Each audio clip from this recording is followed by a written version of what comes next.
Hay un tramo de agua que incluso los exploradores más experimentados temen. No importa en qué temporada elijas cruzarlo, corres el riesgo de encontrarte cara a cara con olas que pueden alcanzar la altura del letrero de Hollywood.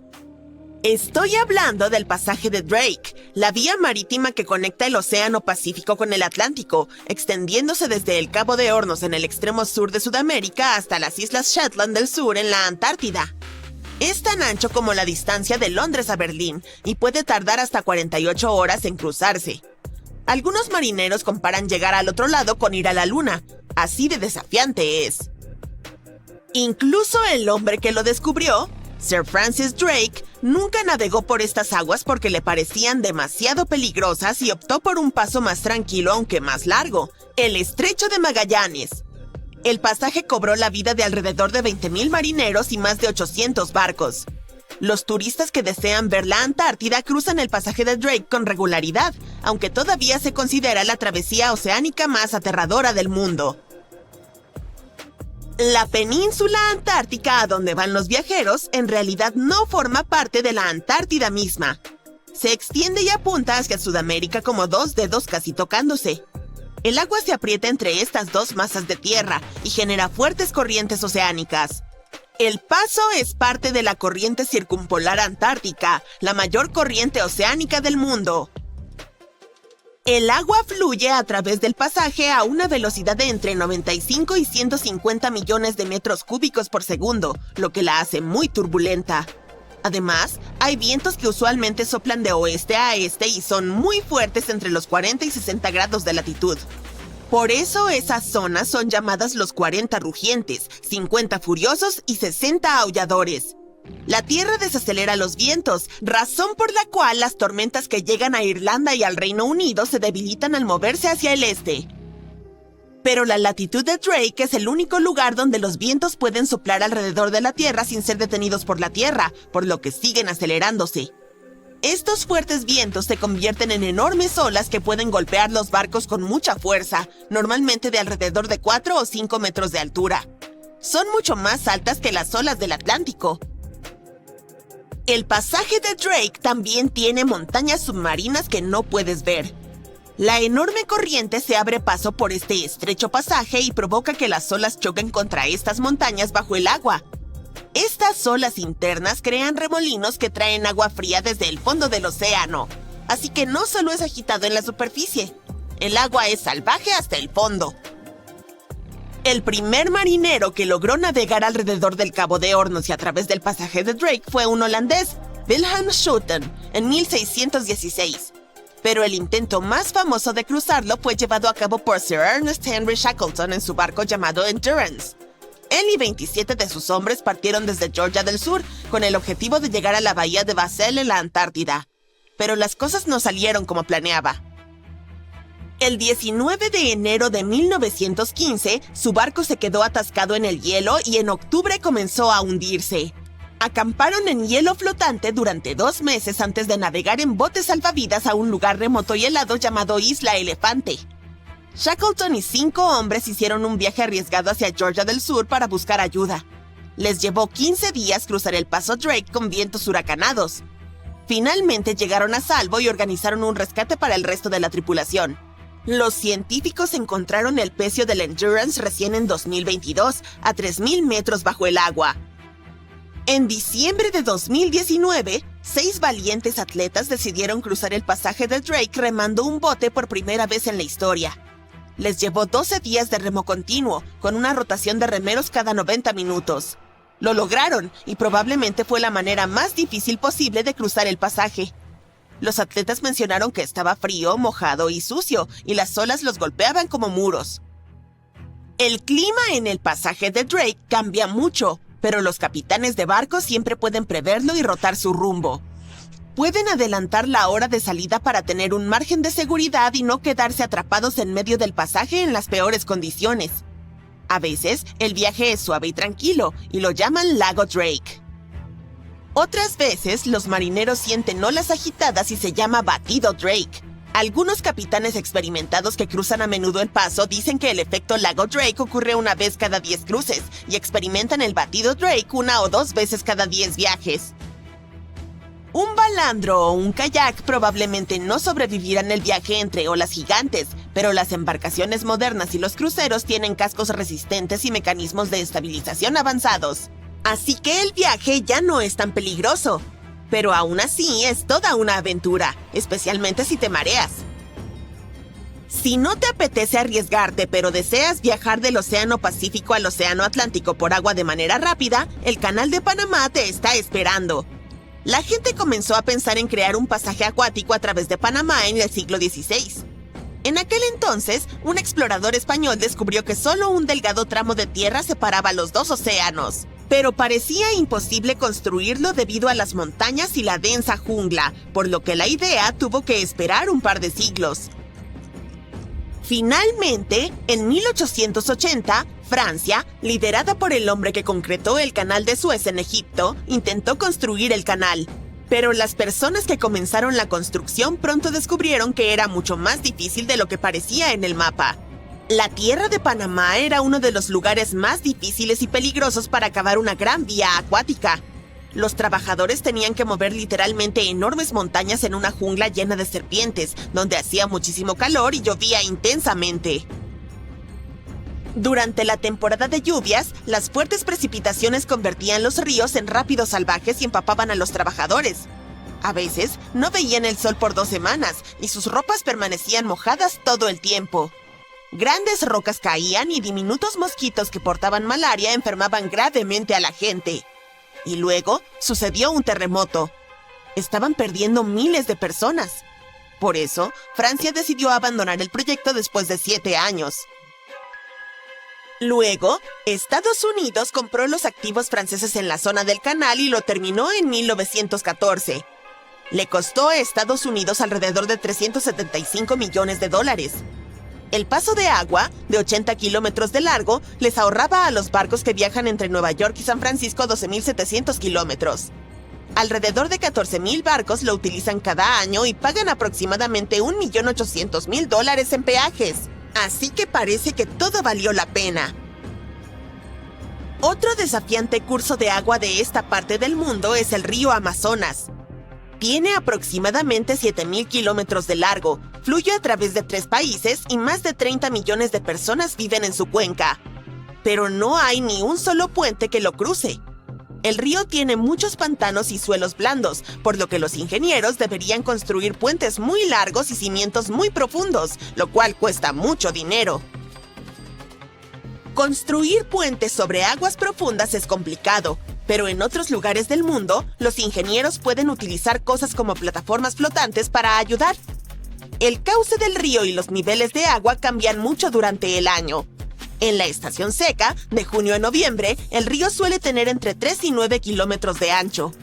Pero en la temporada de lluvias, de diciembre a abril, el río puede llegar a medir hasta 48 kilómetros de ancho y el nivel del agua puede subir hasta 15 metros. Por eso no se pueden construir puentes flotantes ni pontones.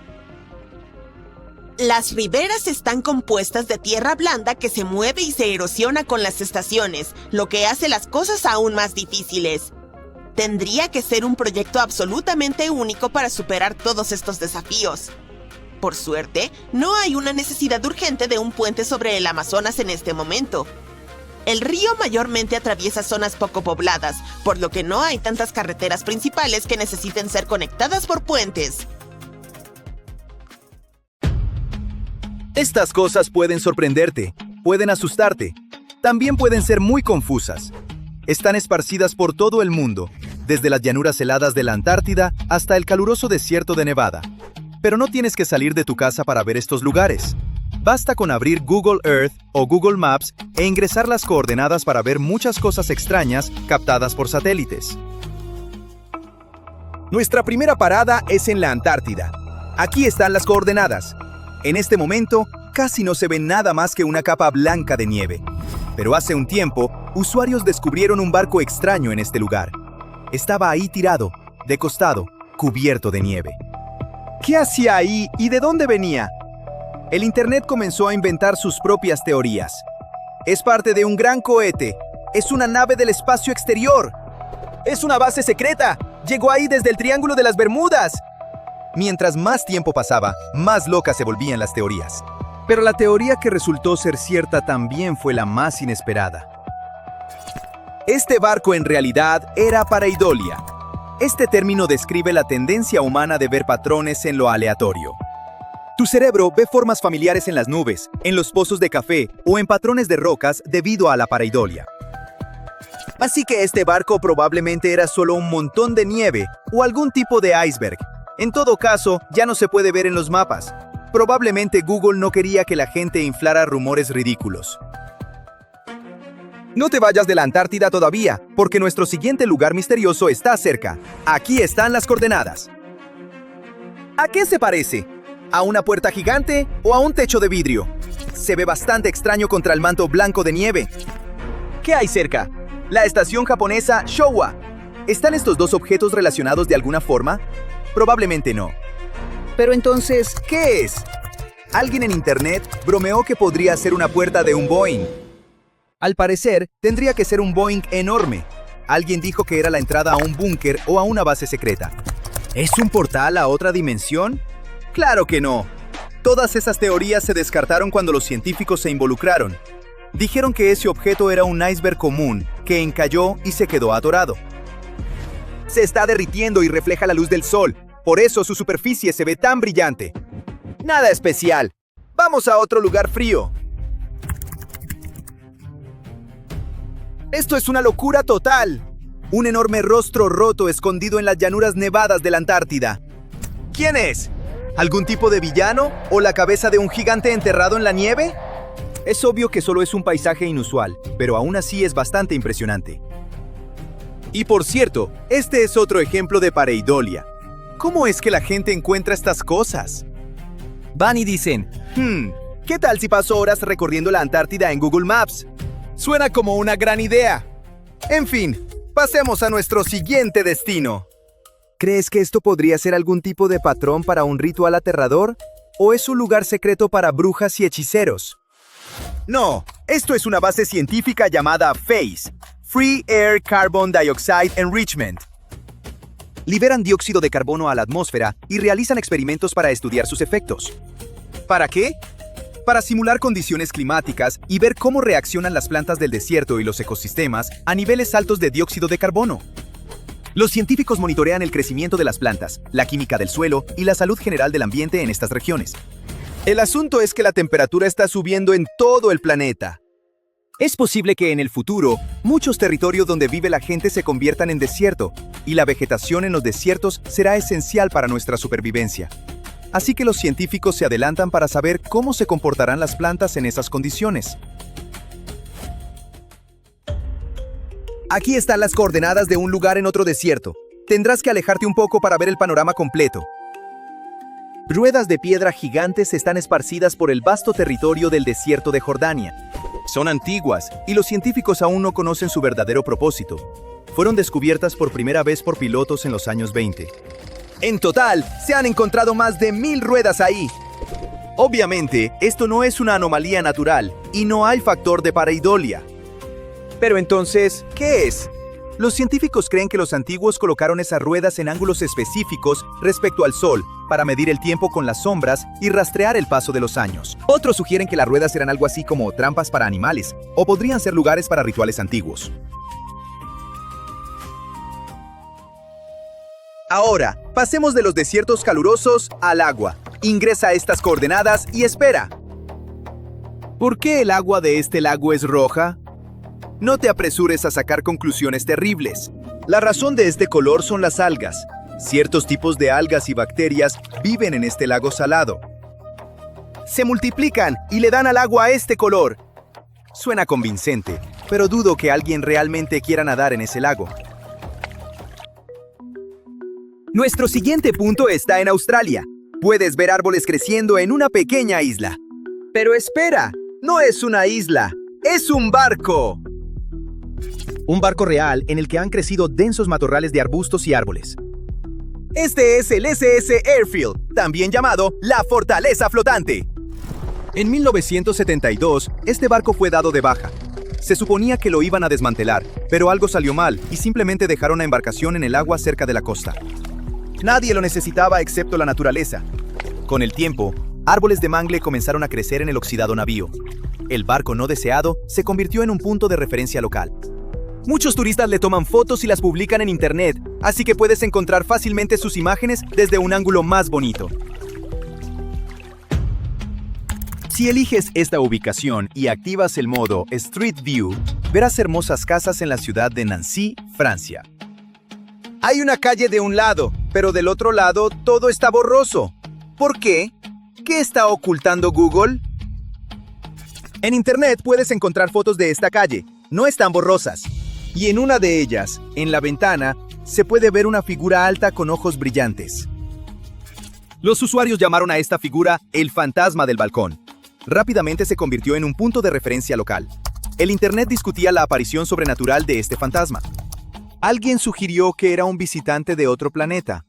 La versión más plausible es que es una estatua que se distorsionó por el ángulo de la cámara. Pero si es solo una estatua, ¿por qué Google difuminó esta casa? ¿Por qué no querían que viéramos esta figura? La gente ha propuesto muchas teorías al respecto. ¿Tú qué piensas? Compártelo en los comentarios. Hay otro lugar borroso más. Está en Tokio. Activa Street View y observa la calle, los transeúntes y algunas personas que están completamente difuminadas. ¿Qué ocultó Google esta vez? Afortunadamente, hay fotos en internet. Unas cuantas personas con cabezas de palomas se encuentran aquí. Les llamaron las palomas. Obviamente no son cabezas, son máscaras de pájaro, y claramente no hay nada paranormal aquí. Fue una broma de estudiantes de arte. En el folclore japonés, las palomas son símbolo de suerte y adaptabilidad, así que los estudiantes decidieron usarlas. Difícilmente esperaban aparecer en Google Maps. Nuestro siguiente punto, aquí no hay nada raro ni misterioso. Este es el pueblo fantasma de Rowlight, Nevada, donde se descubrió oro en 1905. Muchos llegaron para extraer el metal. En pocos años se instaló electricidad, se levantaron edificios y para 1910 el pueblo fue abandonado. El oro se acabó, las calles quedaron vacías y los edificios fueron abandonados. Han pasado más de 100 años y la ciudad se ha convertido en ruinas. Los turistas vienen aquí a sentir esta atmósfera de abandono y a ver las casas únicas construidas con botellas de vidrio.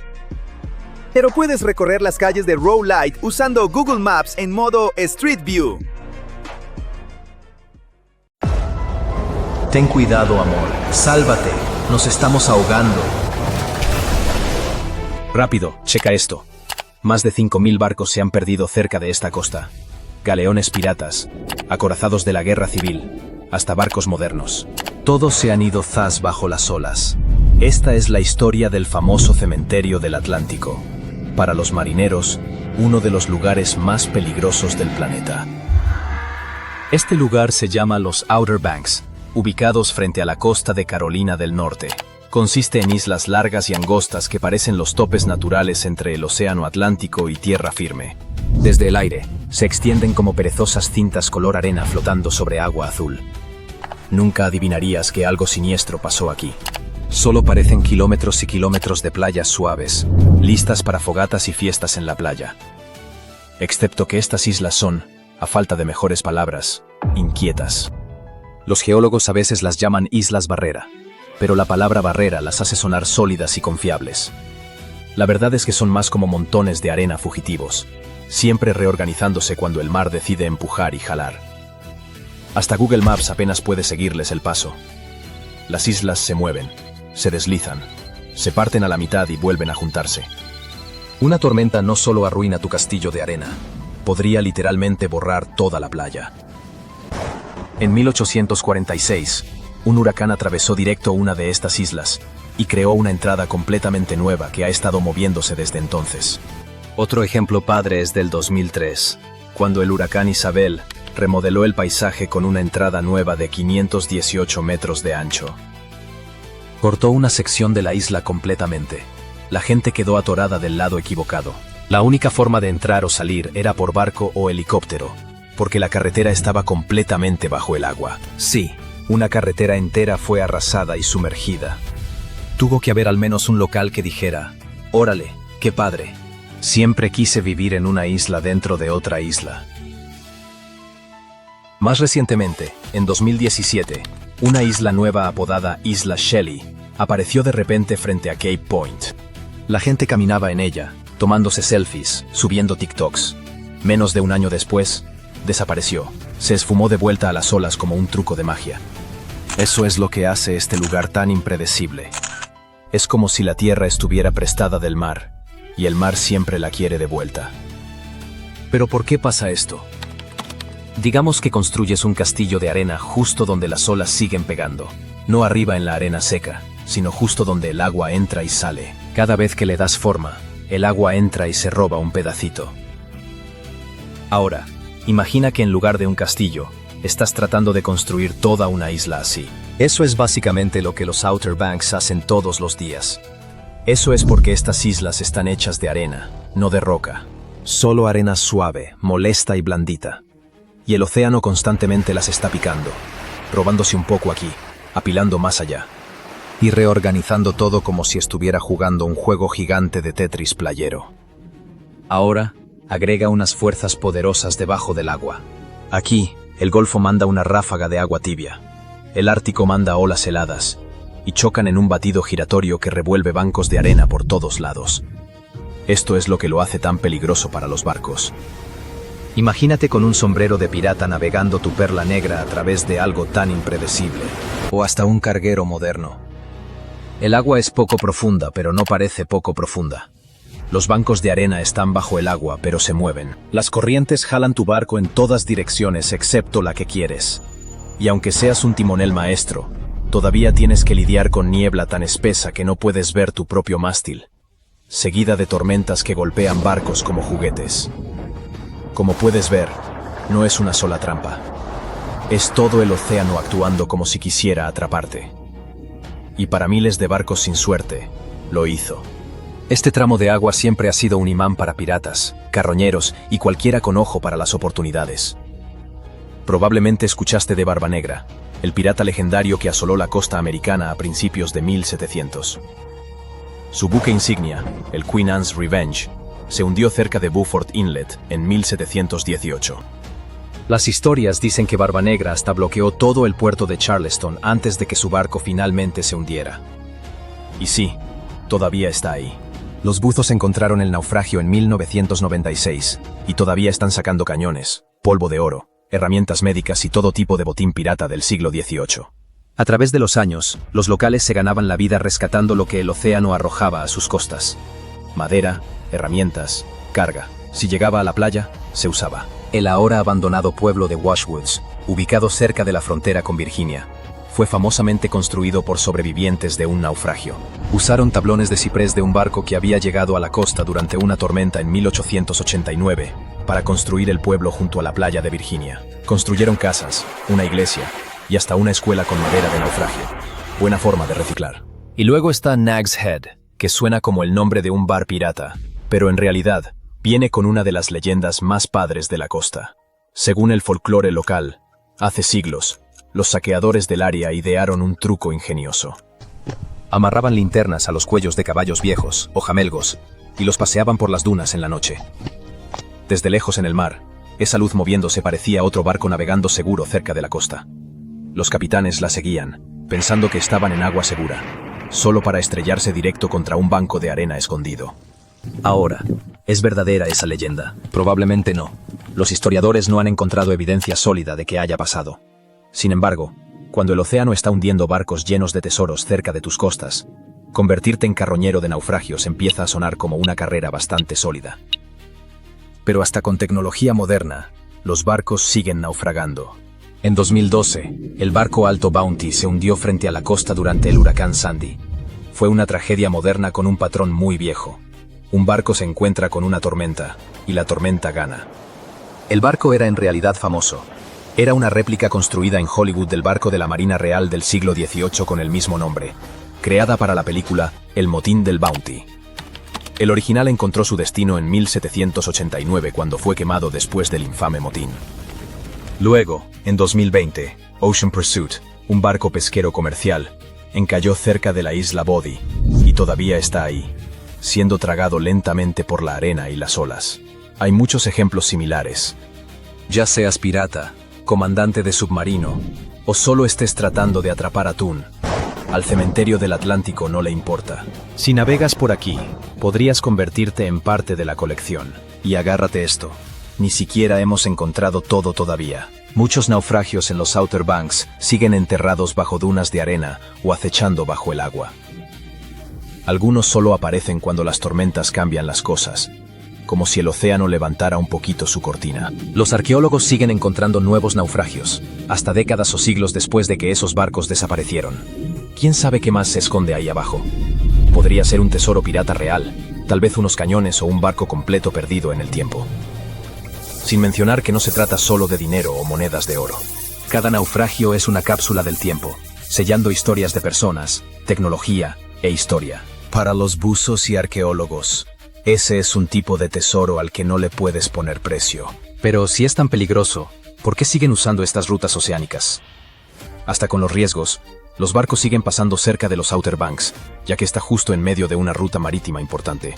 La costa atlántica de Estados Unidos está súper ocupada, y los Outer Banks están posicionados entre puertos del norte y puertos del sur.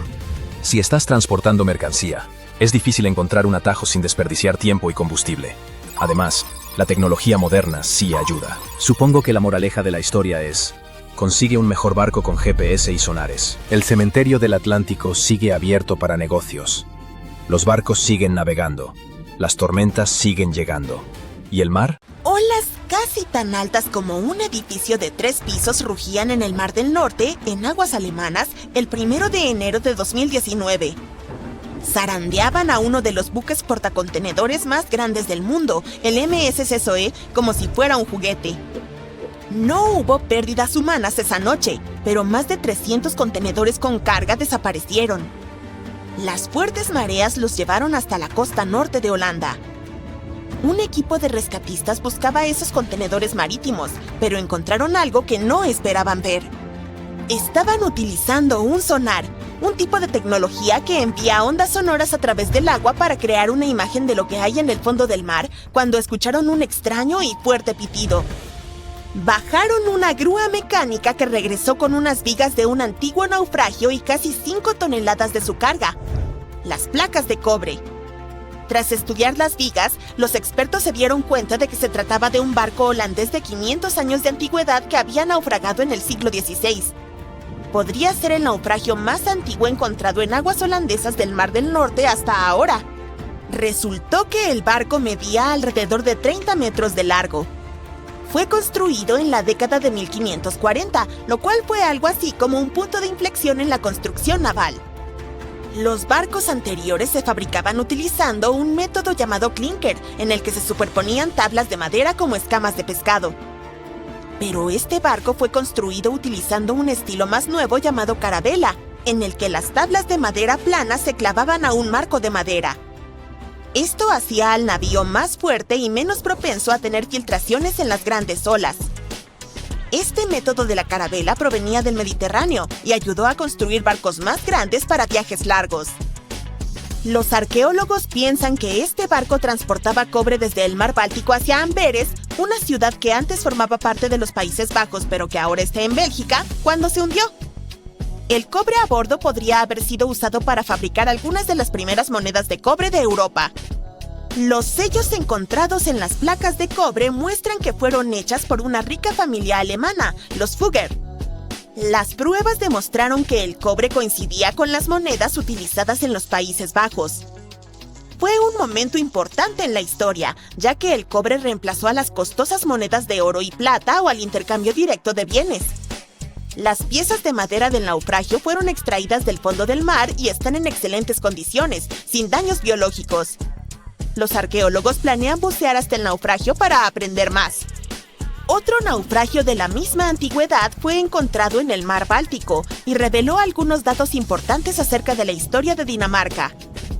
Unos buceadores lo descubrieron por primera vez en el verano de 1971. Pero no tenían idea de que era algo importante y solo tomaron algunas bolas de plomo que encontraron cerca por diversión. Uno de los buzos les habló a los arqueólogos sobre el naufragio recién 30 años después. Había encontrado algunos troncos huecos extraños en el suelo marino. Eran carruajes que una vez sostuvieron cañones. Así que no era un barco pesquero o mercante, sino un barco militar real, el Gripshunden, que perteneció al rey danés Hans. Cuando estaban explorando el lugar, los arqueólogos marinos encontraron especias exóticas como pimienta negra, clavos de olor, jengibre y azafrán que eran utilizadas por la élite medieval.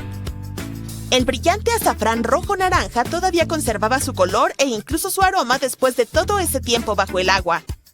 Los arqueólogos recolectaron muestras del naufragio e identificaron 40 especies diferentes de plantas, incluyendo frutas, verduras, bayas, nueces y especias. Algunas de las especias eran locales, pero los clavos de olor venían de Indonesia y la pimienta negra del sur de la India. Encontraron todas esas especias cerca de la parte trasera del barco, donde se alojaba el rey Hans y sus importantes invitados, así que era todo para la élite. En la Edad Media, especias como estas eran símbolos de poder y riqueza, porque solo los más ricos podían permitírselas. El descubrimiento prueba que los países nórdicos como Dinamarca eran parte de redes comerciales globales e importaban bienes de tierras lejanas. El agua fría y los bajos niveles de sal del mar Báltico mantuvieron los materiales vegetales como semillas e incluso trozos de cáscara y pulpa intactos durante siglos. Por esa razón, los animales marinos no destruyeron el pecio y los científicos pueden estudiarlo en detalle. Otro naufragio más, esta vez frente a la costa de Kenia, podría ser el último viaje de Vasco da Gama. Él fue un famoso explorador portugués y el primer europeo en llegar a la India por mar alrededor del Cabo de Buena Esperanza. Unos pescadores descubrieron el naufragio en cuestión en 2013.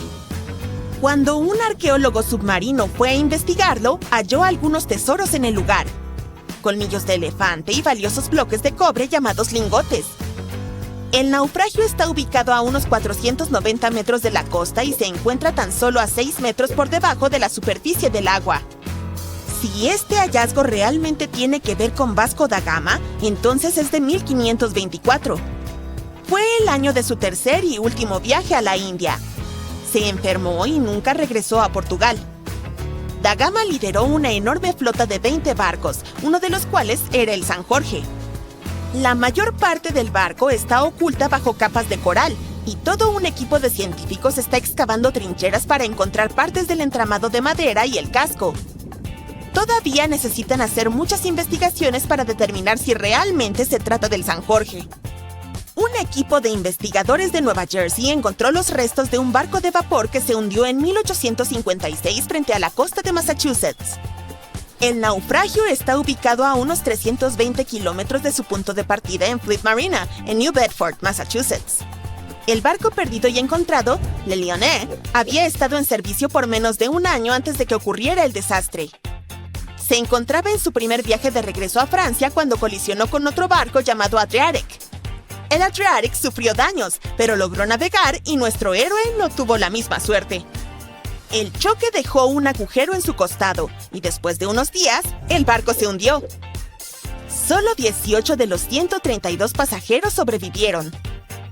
Un miembro del equipo de investigación dijo que estaban seguros de haber encontrado el barco perdido después de estudiar su ubicación, las imágenes de sonar y las mediciones del naufragio.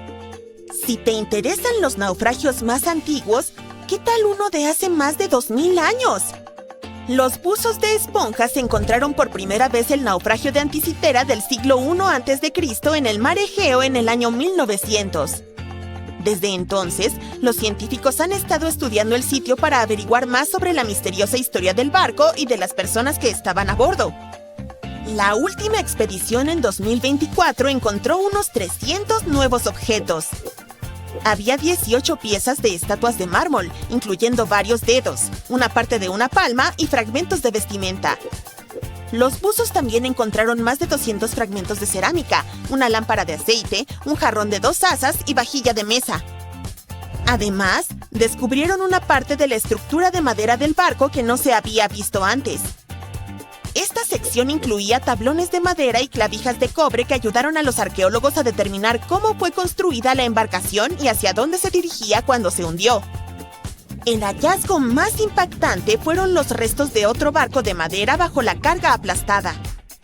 En la misma parte del mundo, frente a la costa de la pequeña isla de Casos en Grecia, los investigadores encontraron no uno, sino 10 naufragios antiguos. Creen que uno de ellos tiene más de 5.000 años. El equipo de arqueólogos submarinos utilizó historias de la Ilíada de Homero como guía para explorar esta área, y el proyecto duró 4 años. Todos los barcos que encontraron se hundieron en diferentes periodos históricos. El período clásico, 460 a.C., el período helenístico, 100 a.C. a 100 después de Cristo, los años romanos, 200 a.C. a 300 después de Cristo, y el período bizantino, 800 a 900 después de Cristo. También había un barco más moderno del siglo XX. El equipo encontró fascinantes tesoros cerca, como una rara ánfora española con un sello en el asa que tiene casi 2.000 años. También descubrieron algunas vasijas para beber de África y un ancla de piedra del período arcaico. El ancla es uno de los objetos más antiguos y muestra cómo navegaban los marineros de antaño. Los naufragios y artefactos fueron descubiertos a profundidades de 20 a 50 metros bajo el agua, lo cual es bastante profundo, pero accesible para los buzos expertos. Se tomaron más de 20.000 fotos submarinas y se utilizó un equipo especial llamado sonar de barrido lateral para mapear el paisaje submarino del arrecife y encontrar todos los artefactos y naufragios. En una agradable noche de verano del 30 de agosto de 1892, un magnate naviero, Peter G. Minch, llevó a su familia de crucero por el lago Superior. Viajaban en el Western Reserve, que se suponía que era uno de los barcos más seguros de su época. Estaba hecho de un tipo de acero parecido al utilizado para construir el Titanic y terminó con un destino trágico similar. El barco se partió en dos y fue encontrado recién 132 años después, en 2024. El barco de vapor de 90 metros fue el primer carguero revestido de acero en los Grandes Lagos. Un periódico lo llamó el Galgo de Interior, por la rapidez en la que cortaba las aguas. Peter G. Minch era el propietario e inventor de esta embarcación, que había sido construida 2 años antes en Cleveland. En la noche de su último viaje, el barco partió hacia Two Harbors, Minnesota. Minch llevó a 5 de sus familiares, su esposa, sus 2 hijos, su cuñada y su sobrina. A bordo también había 22 miembros de la tripulación. Fue un viaje agradable y tranquilo mientras navegaban por el lago Hurón. Poco después de que dejaron Whitefish Bay, el lago se volvió indomable y la tripulación tuvo que echar anclas por un tiempo. Más tarde, esa noche, al entrar en el lago Superior alrededor de las 9, una violenta tormenta de verano apareció con vientos poderosos y olas rompientes. Entonces el desastre. El barco comenzó a partirse en dos. En solo 10 minutos el Western Reserve estaba completamente bajo el agua. Todos lograron subir a los botes salvavidas. La familia Minch, con algunos miembros de la tripulación, tomó el de madera y las 10 personas restantes se metieron en el de metal. Pero la tormenta fue tan brutal que el bote de metal se hundió de inmediato y solo unos pocos lograron subir al otro bote salvavidas.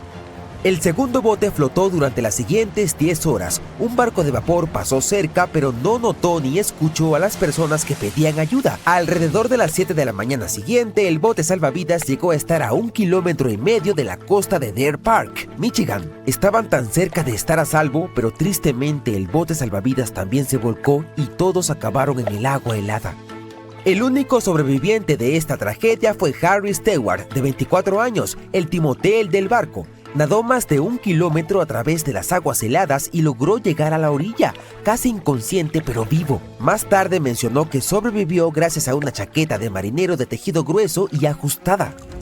El Western Reserve estuvo perdido durante más de 100 años, hasta que un par de exploradores decididos finalmente lo localizaron. Pasaron más de 2 años buscando sin descanso los restos en la península superior de Michigan. Darryl y Dan Ertel encontraron el barco utilizando un sonar de barrido lateral que abarca 0,8 kilómetros a cada lado. Un día vieron un pequeño punto en el lado izquierdo del escaneo. Era pequeño, pero Darryl midió la sombra. Notó que tenía unos 12 metros de altura y se dio cuenta de que debía ser algo importante.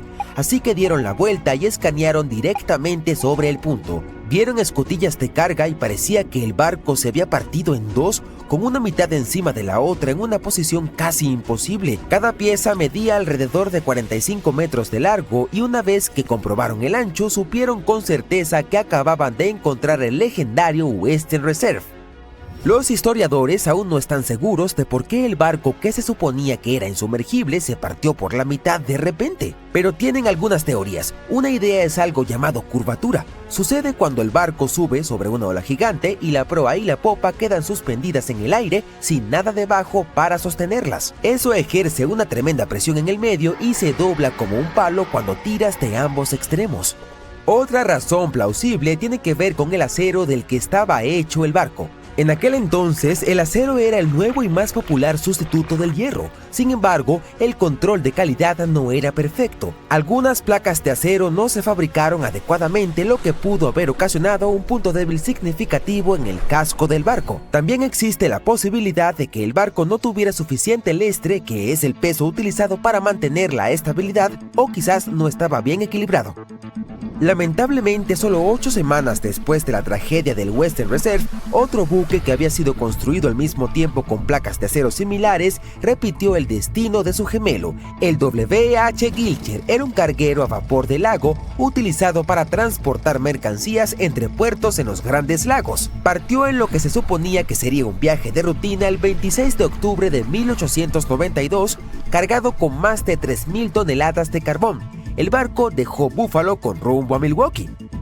El capitán Letts H. Weeks y una tripulación de 18 personas estaban a bordo.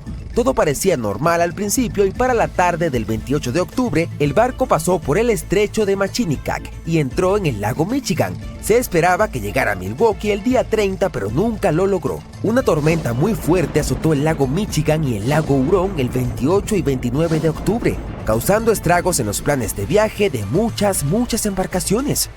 Cuando la tormenta finalmente pasó y los barcos comenzaron a llegar al puerto, la gente empezó a reconstruir lo que había sucedido. Al W.H. Gilcher, un capitán que estaba navegando cerca con su goleta, dijo que vio un gran vapor luchando contra la tormenta a unos 30 kilómetros al noreste de la isla North Manitou, alrededor de las 8 de la noche del 28.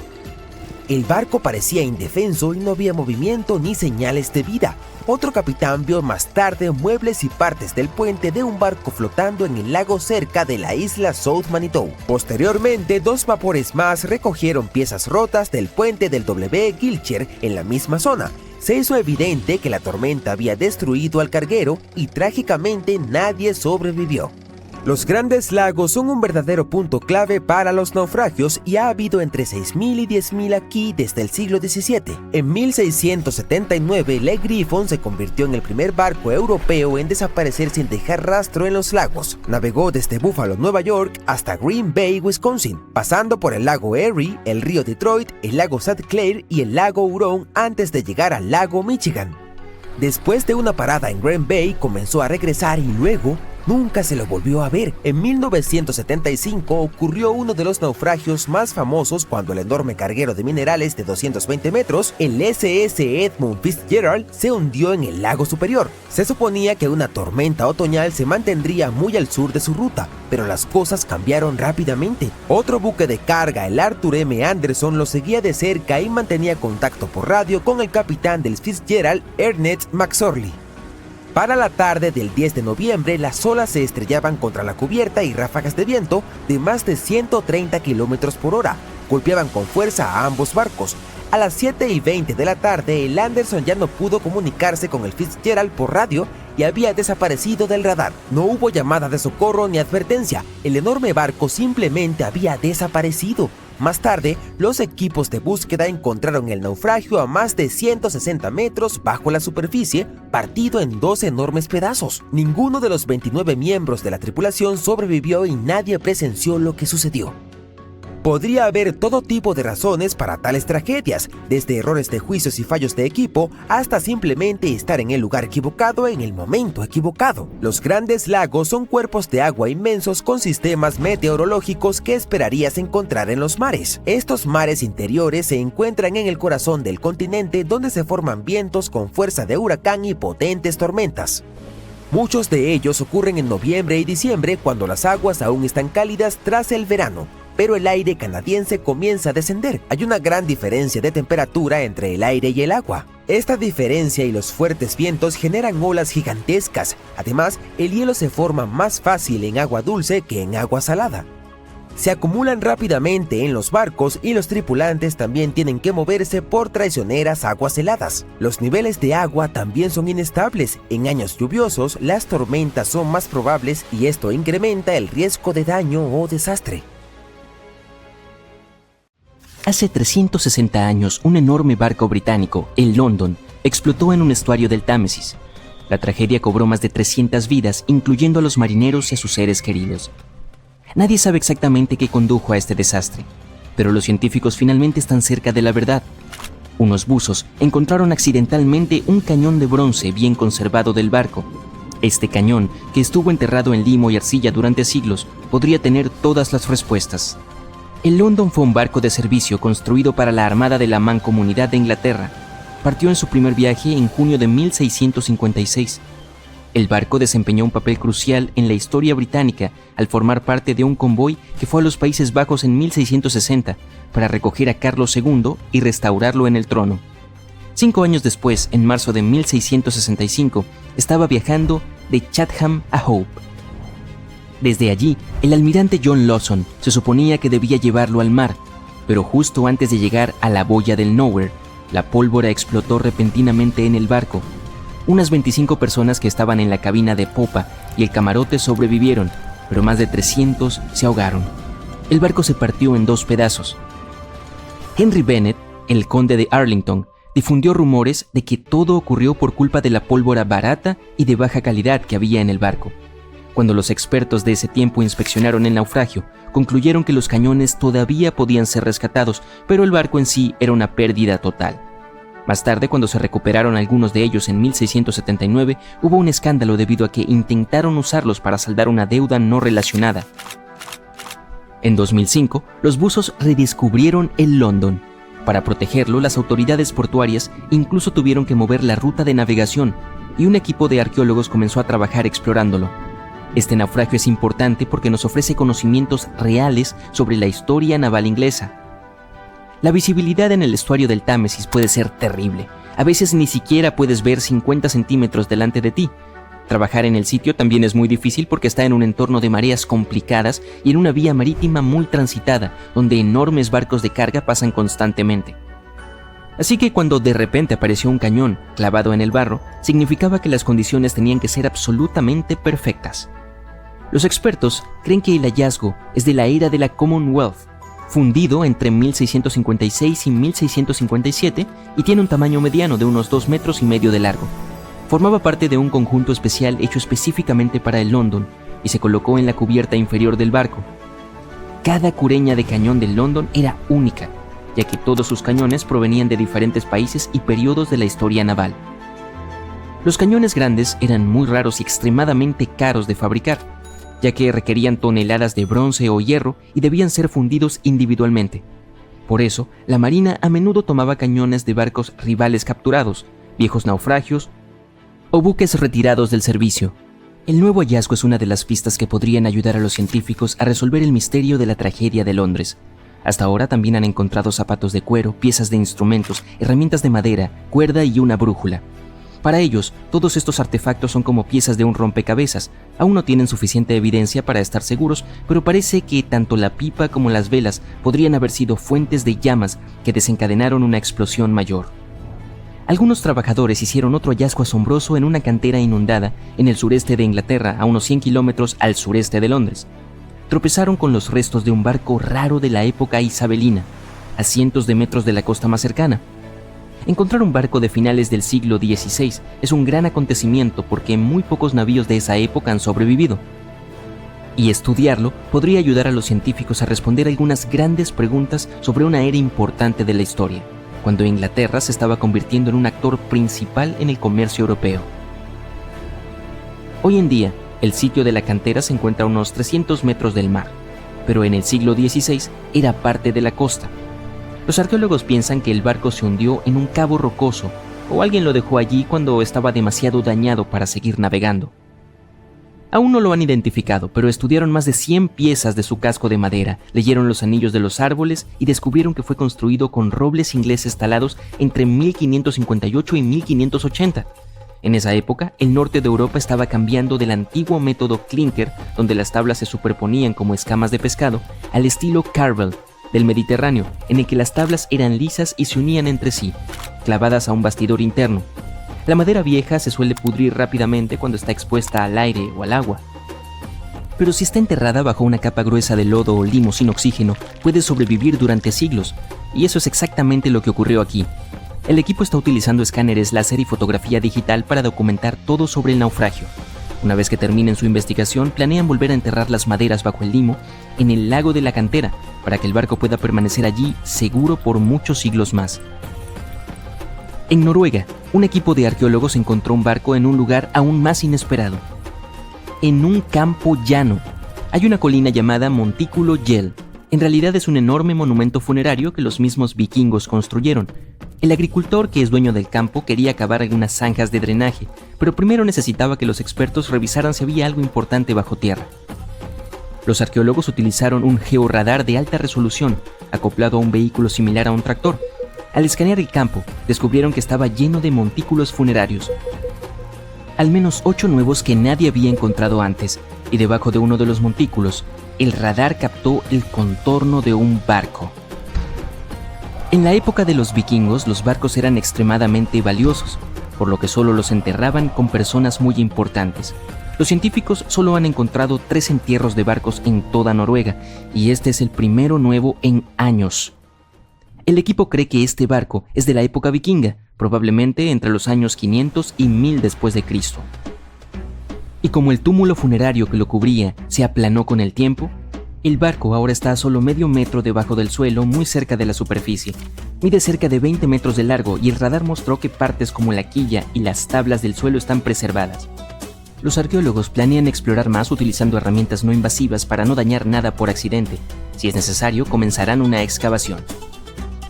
Muy lejos de Noruega, en el desierto de Namibia, un minero en busca de gemas encontró accidentalmente un naufragio legendario de casi 500 años de antigüedad. Los trabajadores llamaron a un arqueólogo para examinarlo y pensaron que debían ser los restos de un buque mercante portugués, el Bom Jesus, que había desaparecido misteriosamente en el siglo XVI. El Bom Jesus había partido de Lisboa cargado de tesoros con destino a India, pero en algún lugar del extremo sur de África, una tormenta brutal lo arrojó contra la costa de Namibia. El barco se estrelló contra las rocas, se desintegró y desapareció bajo las olas. Cuando los arqueólogos exploraron el naufragio, encontraron partes del barco esparcidas por la costa y enterradas bajo una gruesa capa de arena, lo que en realidad salvó a los restos de pudrirse. Incluso descubrieron tesoros, más de 40 toneladas de carga que se habían derramado del cofre del capitán bajo el agua cuando se rompió el casco. Había cañones, espadas, telas, herramientas que los marineros usaban para navegar guiándose por las estrellas y lo más importante de todo, 1845 lingotes de cobre, piezas sólidas de metal que pesaban en total entre 16 y 17 toneladas. Los científicos pudieron incluso leer las antiguas marcas comerciales estampadas en los lingotes y revelaron así que fueron hechos por una rica compañía comercial alemana. Y luego estaba el gran premio, más de 2.000 toneladas de oro y plata de todo el mundo, Portugal, Venecia, Francia y los estados moros, además de 105 colmillos gigantes de elefante que pesaban cerca de 2 toneladas. Los colmillos probablemente iban camino a convertirse en artículos de lujo como joyas y finas tallas. Pruebas de ADN mostraron más tarde que el marfil provenía de elefantes del bosque y la sabana del oeste de África. Sin embargo, no encontraron muchos huesos, lo que significa que la tripulación o bien logró escapar o se perdió para siempre en el mar. 2 marineros estaban navegando no muy lejos del infame Triángulo de las Bermudas cuando notaron un barco que parecía moverse por sí solo. Sus velas estaban bajadas y el motor no funcionaba. Uno de los hombres era Matt Rutherford, el primero en navegar solo y sin parar alrededor de Norte y Sudamérica, quien vio mucho durante sus travesías. Pero esta situación era espeluznante incluso para él. Un bote terriblemente abandonado que podría estar ocultando cosas aterradoras en su interior. Aún así, Rutherford decidió acercarse a inspeccionar la embarcación para ver si había alguien a bordo que necesitara ayuda. Esta historia ocurrió en 2013, pero los marineros esperaron 10 años antes de publicar las imágenes que tomaron. El barco fantasma, que resultó llamarse Wolfhound, parecía ser de gama alta y probablemente costó cientos de miles de dólares. Parecía que quien lo abandonó se fue con prisa. Había ropa y otras pertenencias por toda la cabina principal. Algunas partes del techo habían caído y varios cajones estaban abiertos. Rutherford tenía miedo de abrir puertas y compartimentos, así que buscó cuidadosamente por el bote paso a paso y, por suerte, no encontró personas que necesitaran ayuda. Los marineros decidieron remolcar el barco fantasma de regreso a Bermudas. No fue fácil porque el Wolfhound era más grande y pesado que su embarcación. Después de días en el mar, la tripulación estaba quedándose sin combustible y le pidió a un carguero que pasaba que se detuviera y le suministrara un poco de gasolina.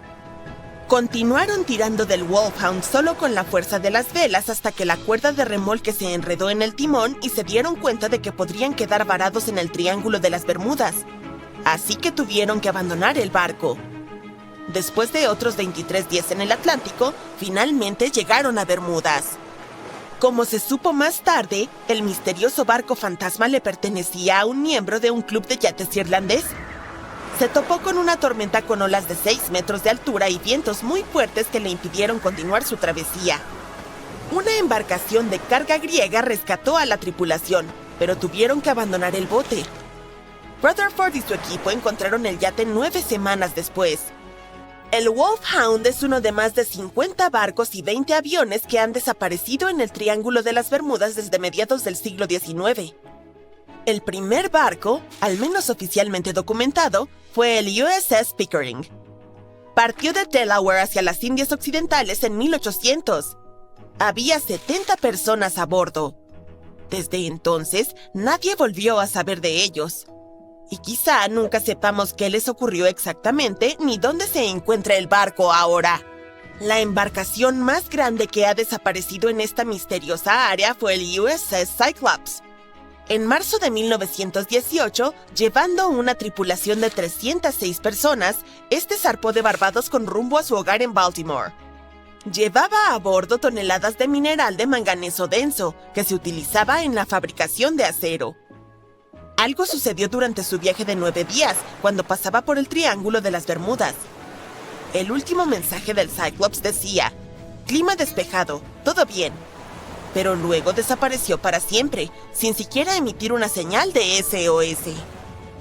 Otro barco que supuestamente el Triángulo de las Bermudas se llevó para siempre fue el Cotopaxi en 1925. Estaba cargado con carbón y tenía una tripulación de 32 personas a bordo. Su viaje debía ir de Charleston, Carolina del Sur, a La Habana, Cuba. Pero algo salió mal y la embarcación desapareció. Recientemente, científicos descubrieron que el Cotopaxi yacía en el fondo del océano, a unos 56 kilómetros de San Agustín, Florida. Los buscadores que solían bajar hasta el naufragio apodaron este lugar como Naufragio del Oso, pero no se dieron cuenta de que estaban explorando los restos del Cotopaxi. Uno de ellos, Michael Barnett, había intentado identificar el naufragio durante más de 15 años. Midió cuidadosamente diferentes partes de los restos que habían sobrevivido bajo el agua con su equipo. Cuando compararon estas mediciones con los antiguos planos del Cotopaxi, vieron que todo coincidía perfectamente.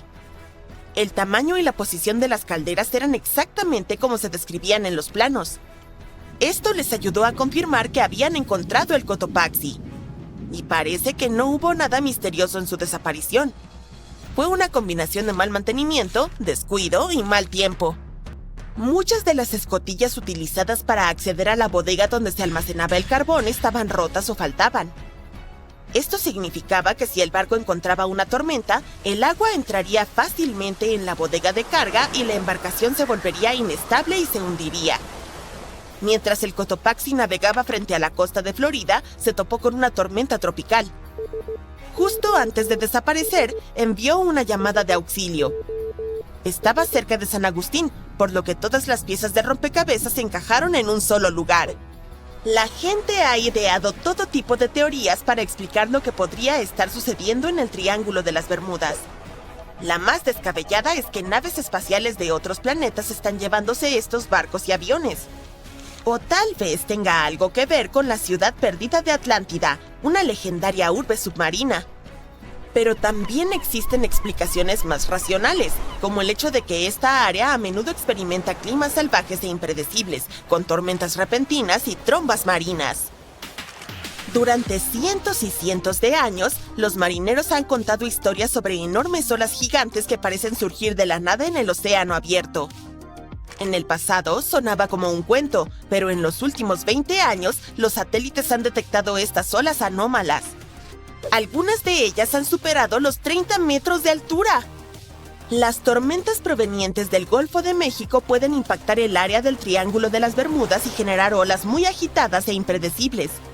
Científicos construyeron un modelo del USS Cyclops y lo pusieron en un simulador de olas. Dicen que incluso una ola gigantesca de 15 metros de altura sería suficiente para volcar esa nave. Tenía un fondo plano y era menos estable y más propensa a volcarse. También hay muchas colinas y profundos valles en el fondo del océano, lo cual puede ser peligroso si un barco no navega con cuidado. A veces, las cosas pueden salir mal con los motores, los sistemas de comunicación u otro equipamiento. Si un avión o embarcación tiene un problema mecánico lejos de la Tierra, puede ser realmente difícil obtener ayuda con rapidez, en especial si los equipos de rescate están lejos. El Triángulo de las Bermudas también tiene anomalías magnéticas, por lo que en algunas partes de él, las brújulas pueden apuntar en la dirección equivocada. Y luego están los errores humanos, como calcular mal las distancias, tomar giros equivocados o no escuchar con atención las instrucciones. Esto es lo que le sucedió al vuelo 19, un grupo de aviones que desapareció. El líder de la travesía, el teniente Charles Taylor, decidió volar hacia el mal tiempo sin todo el equipo necesario. Además, estaba cansado, por lo que le fue realmente difícil tomar buenas decisiones. Las desapariciones en el Triángulo de las Bermudas no ocurren con más frecuencia que en otras partes del Océano Atlántico, donde viajan muchos barcos y aviones. Simplemente atraen más atención y comentarios. Aún no encontrarás el Triángulo de las Bermudas en ningún mapa y no tiene fronteras oficiales. Así que tal vez nunca podamos resolver su misterio porque no podemos estar seguros de que realmente exista. Pero tal vez deberíamos preocuparnos por otro Triángulo de las Bermudas, el que está en el espacio. Este no hace que las cosas desaparezcan por completo, pero causa interferencias con los equipos de las naves espaciales, provoca fallas y hace que las cosas dejen de funcionar por un tiempo. El Triángulo de las Bermudas del espacio, más conocido oficialmente como la Anomalía del Atlántico Sur, SAA, es un área única sobre la Tierra que se extiende por partes de América del Sur y África, desde Chile hasta Zimbabue. Se ubica justo donde una parte del escudo magnético terrestre es más débil de lo habitual. Cuando un satélite pasa por esta área, miles de partículas de alta energía, especialmente protones, impactan cada centímetro cuadrado de este cada segundo. Para mantener los satélites seguros de esta radiación, las agencias espaciales a menudo los ponen en modo de reposo cuando atraviesan el SAA. El telescopio espacial Hubble atraviesa el SAA alrededor de 10 veces al día y pasa aproximadamente un 15% de su tiempo en modo de suspensión debido a esta anomalía. Incluso los astronautas en la Estación Espacial Internacional, EEI, que también viaja cerca de esta zona, deben tener cuidado con la radiación. Partes de la EEI, como la cocina y las áreas de descanso, cuentan con protección adicional. Un barco lleno de oro y otros tesoros valorados en más de $13 millones fue encontrado en medio del desierto de Namibia después de casi 500 años. El trabajador que lo encontró estaba buscando diamantes, pero terminó con algo mucho más valioso para la historia. Había algunos bloques de cobre, algo de madera, tuberías y colmillos de elefante. Los mineros llamaron a un arqueólogo que pronto se dio cuenta de que no era una playa alterada como pensaban, sino un naufragio. Todas las pruebas mostraron que se trataba de un barco mercante portugués, Bom Jesus, que desapareció en el siglo XVI. Los expertos creen que era un tipo especial de barco, más grande, fuerte y resistente que los antiguos barcos de Portugal y España. Estos navíos se construyeron para llevar a los exploradores portugueses en largos viajes a lugares lejanos como India, China y Japón, y regresar con toneladas de carga. Es probable que el Bom Jesus estuviera transportando tesoros de Lisboa, Portugal, hacia el oeste de la India. Pero parece que en su camino alrededor del extremo sur de África, cerca de Namibia, una gran tormenta empujó al barco demasiado cerca de la costa. El barco chocó contra una roca, se volcó y se rompió, y se hundió en el océano. Los arqueólogos encontraron un tesoro del cofre del capitán bajo el agua, que probablemente se cayó cuando se rompió el casco de madera. También hallaron piezas del barco esparcidas a lo largo de la costa, tal vez por la violenta tormenta y más tarde por la construcción en la zona. La tormenta debió haber sido muy feroz, pero no se encontraron muchos huesos, lo que significa que la mayoría de la tripulación podría haber sobrevivido o se perdió en el mar. El barco estaba dividido en 3 secciones y sorprendentemente bien conservado, gracias a las gruesas capas de arena que lo cubrían y prevenían su deterioro. Los arqueólogos que estudiaron el naufragio descubrieron más de 40 toneladas de carga. Había cañones, espadas, bloques de metales como plomo y estaño, telas y herramientas que los marineros usaban para navegar siguiendo las estrellas mientras cruzaban el océano. El descubrimiento más emocionante fue el de 1845 lingotes de cobre que pesaban entre 16 y 17 toneladas. Estos lingotes de cobre, de metal puro, están todavía en excelentes condiciones porque el casco del barco y las capas de arena los protegieron del agua del océano. Los científicos incluso lograron leer las marcas comerciales que tenían y descubrieron que fueron fabricados por una compañía comercial alemana muy rica. También había más de 2,000 monedas brillantes de oro y plata de diferentes países, de acuñación portuguesa, veneciana, francesa y morisca, y 105 colmillos de elefante enormes que pesaban alrededor de 2 toneladas. Los colmillos probablemente estaban destinados a convertirse en artículos de lujo en el destino. Los arqueólogos tomaron algunas muestras de ADN de los colmillos y descubrieron que provenían de elefantes de bosques y sabanas de África Occidental. Los investigadores tuvieron suerte de que el barco fuera encontrado en una zona restringida de extracción de diamantes. No hubo carroñeros que pudieran apoderarse de los tesoros. El Bom Jesus sigue siendo el naufragio más antiguo y valioso que se ha descubierto en la costa occidental de África subsahariana.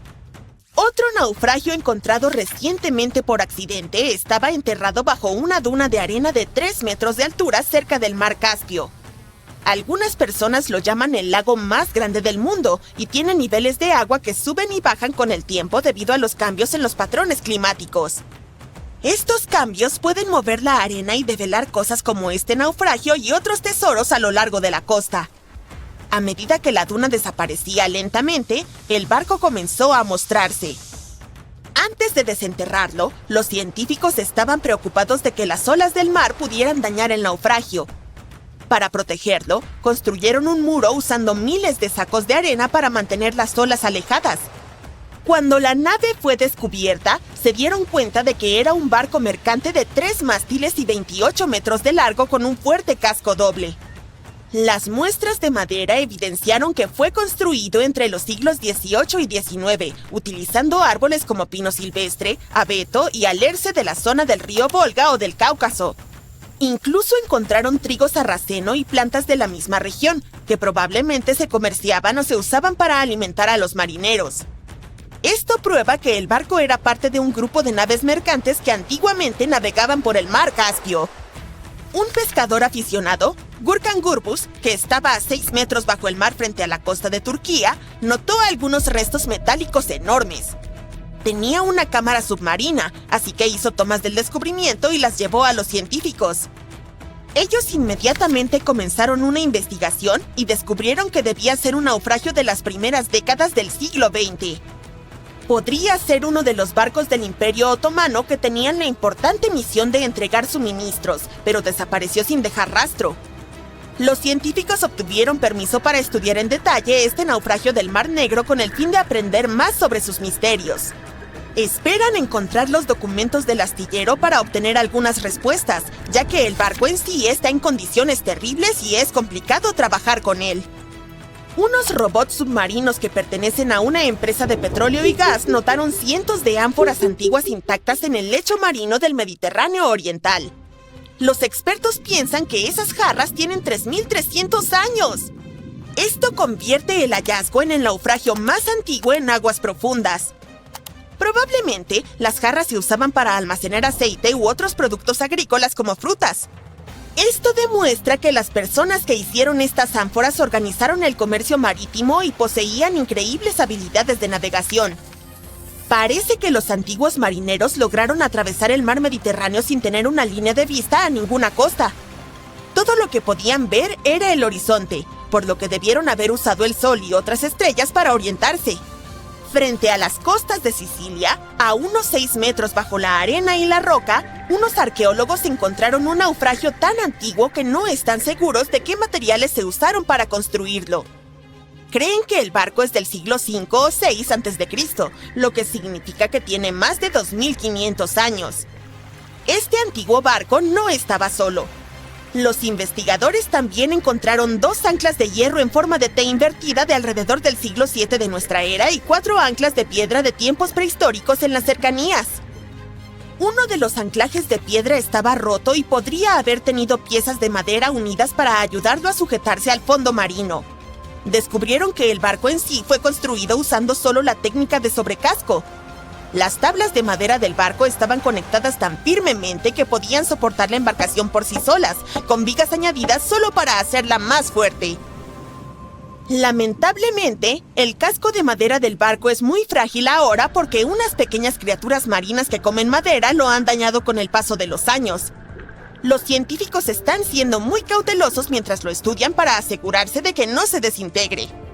Este descubrimiento es de gran relevancia porque fue construido durante una época en la que Sicilia era sumamente importante para el comercio. En ese entonces, los griegos y los púnicos estaban tratando de tomar el control de los mares mucho antes de que Roma se convirtiera en el gobernante del Mediterráneo. Al estudiar este barco, los científicos esperan aprender más sobre cómo las personas viajaban y comerciaban en esos tiempos antiguos. Otro naufragio, esta vez frente a la costa de Kenia, podría ser del último viaje de Vasco da Gama. Este explorador portugués fue el primer europeo en llegar a la India por mar alrededor del Cabo de Buena Esperanza. Unos pescadores locales descubrieron el naufragio en cuestión en 2013. Cuando un arqueólogo submarino vino a investigar, encontró algunos tesoros en el lugar: colmillos de elefante y valiosos lingotes de cobre. Si este descubrimiento realmente está relacionado con Vasco da Gama, entonces debe ser del siglo XVI. Fue el año de su tercer y último viaje a la India. Da Gama lideró una gran flota de 20 barcos, uno de los cuales era el San Jorge. La mayor parte del barco está oculta bajo capas de coral, y un equipo completo de científicos está excavando cuidadosamente las fosas para encontrar partes de la estructura de madera y el casco del barco. En algunas regiones del Océano Pacífico los barcos se hunden con mucha facilidad, lo que causa temor en los navegantes. Aunque hay muchas rutas en esa zona, existen algunas que pocos se atreven a cruzar porque atravesarlas puede significar enfrentarse a fuerzas de la naturaleza extremadamente peligrosas. Si necesitas viajar de Asia a América en barco, la ruta más evidente sería la más corta y rápida, es decir, una línea casi recta bajo el Océano Pacífico Norte. Sin embargo, es mejor evitar cruzar este lugar y optar por rutas más largas y costosas, pero mucho más seguras. No hay una sola razón, sino varias. El Pacífico alberga algunas de las aguas más peligrosas del planeta. Cuando abrimos un mapa del mundo, generalmente vemos que el Océano Pacífico está como dividido, lo que nos impide darnos cuenta de lo grande que es, pero en realidad este gigante cubre casi 1/3 de la superficie de la Tierra. Es unas 10 veces más grande que el océano más pequeño del mundo, el Ártico. En otras palabras, al cruzarlo, las probabilidades de quedar aislado de cualquier masa terrestre son muy altas, y en casos de emergencias, fallas mecánicas o tormentas, la ayuda podría tardar días o incluso semanas en llegar. Esto aumenta significativamente el riesgo de accidentes graves, la posibilidad de pérdida de carga y, en casos más graves, algo aún peor: Analicémoslo. Un viaje en barco desde Santos, Brasil, hasta la ciudad del Cabo, Sudáfrica, cubre un poco más de 5.500 kilómetros. Para ir de Callao, Perú, a Shanghái, China, debes viajar alrededor de 16.000 kilómetros. Otro problema importante que impide a los navegantes cruzar el Pacífico son los sistemas de tormentas, cuyo nombre ya indica lo que contienen: tormentas impredecibles y por lo tanto peligrosas. Además, cerca del Ecuador hay una cadena de vientos llamados alisios que influyen directamente en el clima de la región tropical y suelen provocar lluvia. Los vientos alisios son vientos fuertes y constantes que actúan como un remolino que gira sin detenerse, y aunque son muy importantes para la naturaleza ya que distribuyen la humedad a través de los bosques e incluso influyen en la formación de desiertos, presentan un problema: su intensidad varía según la estación.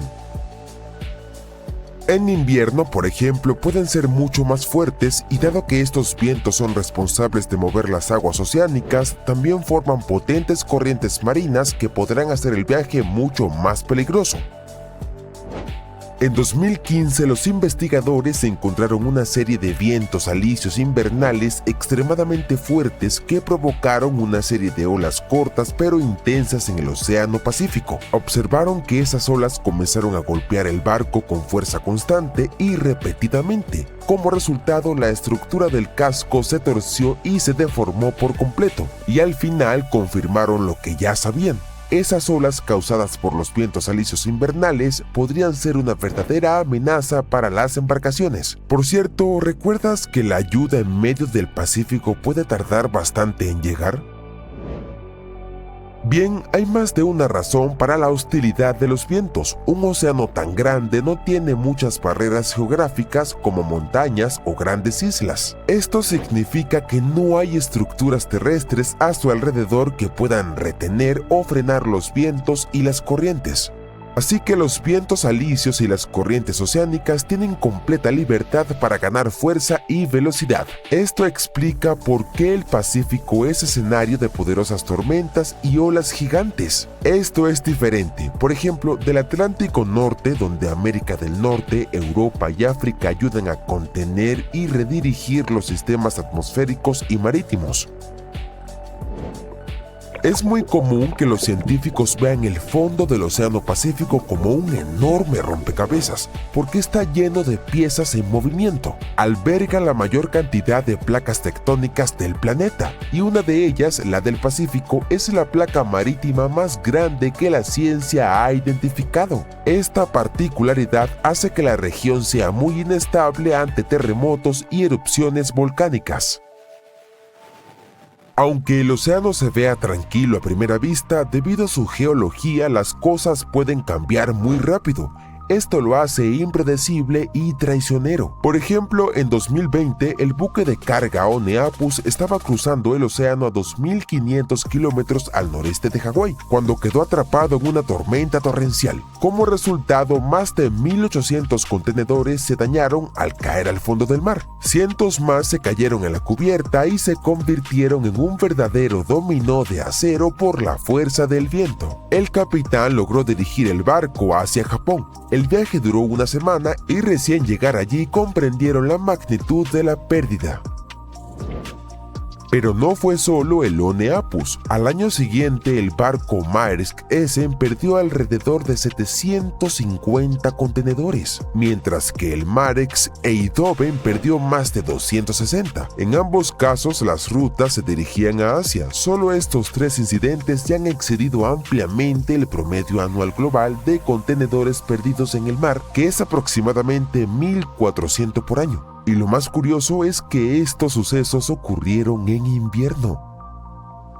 Hablando de invierno, fue en el invierno del 2020 cuando el Pacífico hizo historia. Los científicos registraron una ola de 18 metros de altura en el océano, lo cual equivale a la altura de un edificio de 5 o 6 pisos. En general, una ola se considera gigante o extrema cuando tiene más del doble de altura que las otras a su alrededor. Sin embargo, esta fue casi 3 veces más grande que el resto.